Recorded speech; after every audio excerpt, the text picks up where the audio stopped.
Hello viewers, আসসালামু আলাইকুম। আপনারা দেখুন গাভীকে বীজ দেওয়ার জন্য যে সিমেন্টগুলো সংরক্ষণ করা হয় এবং কি বিভিন্ন জায়গায় সরবরাহ করা হয়, তেমনইভাবে জেলা অফিস থেকে উপজেলা অফিসে সিমেন্ট দিয়ে যাচ্ছেন আমাদের কৃত্রিম প্রজননকারীদের জন্য। তো দেখুন নাইট্রোজেন ঢালা হচ্ছে, প্রচুর পরিমাণে নাইট্রোজেনের একটি ধোঁয়া আমরা দেখতে পাচ্ছি। তো এই নাইট্রোজেন দেওয়ার পরে তারা সিমেন্টের যে সংখ্যা আছে, কার কতগুলো সিমেন্ট লাগবে সেগুলো তারা দিয়ে যাচ্ছে। দেখুন এই যে সিমেন্টগুলো কীভাবে আসলে দেওয়া হয়, আপনারা দেখুন। অনেকে হয়তো বা অনেক সময় চিন্তা করেন যে এই সিমেন্টগুলো কোথা থেকে কীভাবে আসে।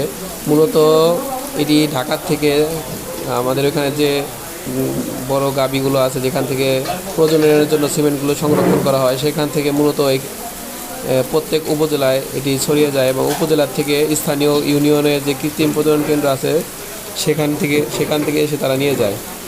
তো দেখুন